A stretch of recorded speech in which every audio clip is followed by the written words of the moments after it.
clearly drying out the deck. Yeah, it's a bit wet outside.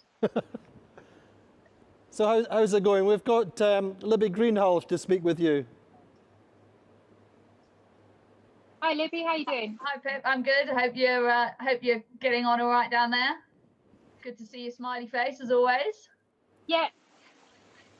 No, it's good. I've just done my jive of the day, which wasn't in the dark, which is always a bonus. And it's a little bit squally now, but that's good because that's sort of getting me a bit more east.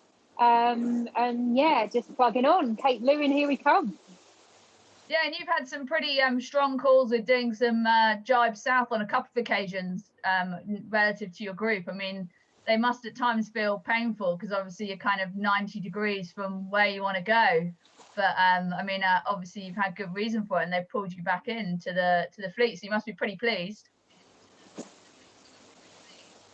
Yeah, I mean, it's all a learning process for me, and you know, there's this fine line, isn't there, between how far south you go, you know, how much wind you actually want, and how far off the run line to go, and all that sort of thing. So I'm sort of learning as I go along. But certainly, the last call I made to go south really paid off, and I was quite pleased with that. So I need to work out whatever formula that was and stick to it. And the conditions out there, I mean, it feels like to me that you're getting just really comfortable with your boat. I mean, just some of the stuff that's coming off your boat demonstrates that, and maybe perhaps pushing it more, and you know, keeping your boat speeds up there and that kind of stuff, and hence you're charging along in your fleet there. Yeah, I mean, again, I'm really pleased with the setup that I've got with my 2 zeros and the outriggers.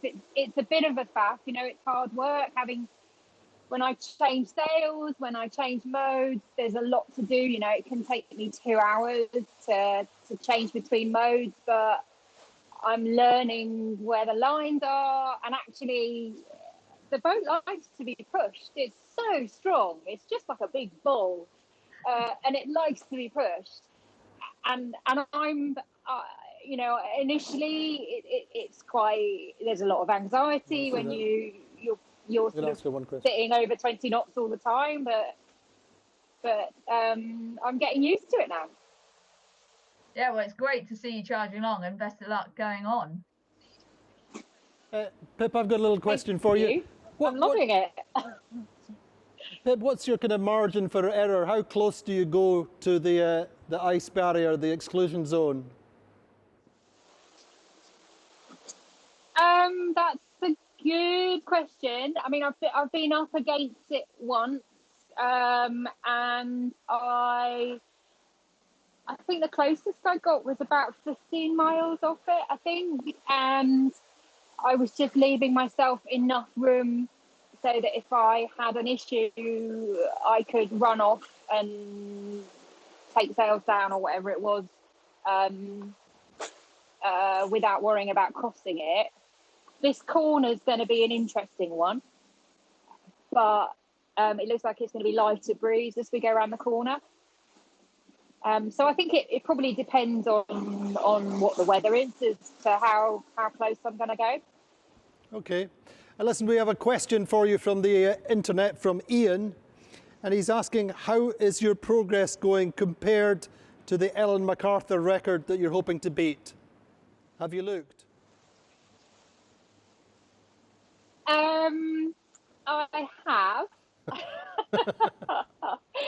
And we're pretty much neck and neck at the moment. Fantastic. Which I'm surprised with, because you know,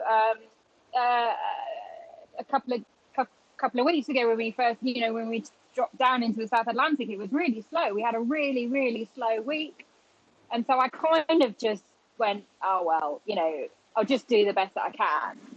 And actually, it's kind of, you know, the Ellen MacArthur record, of course, it's a benchmark because it's a benchmark for what is good in a boat of this age. But, you know, it's different. It's different years, it's different weather. And so, you know, I'm still, regardless of whether I'm behind it or ahead of it, I'm still going to do the best I can within this race. Fantastic. Libby, one last question for Pip before we leave her. You actually stole mine about the ice skate. I was wondering with the jibes and what period of time do you leave as well? Like if you're heading towards the ice skate, like how long does it take you to set up and jibe? I guess basically when you talk about your outriggers and stuff like that, that suddenly becomes quite an issue.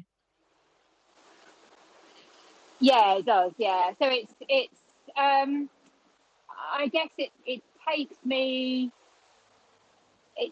an hour end to end to jive, and I would never want to rush into it. So I would definitely be jibing with probably an hour to spare on the other side of the jibe. So give myself an hour to, so I guess 2 hours away, effectively. Yeah. Good. Nice. Okay, Pip, well, it's wonderful to speak with you. We have a little special present for you from all of us here and everybody watching all around the world. You've got to sing, though. Yeah! Just a little bit. Thanks,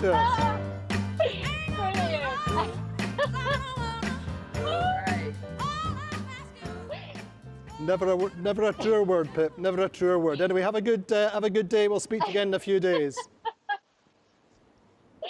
Bye, Andy. Bye, Libby. Bye.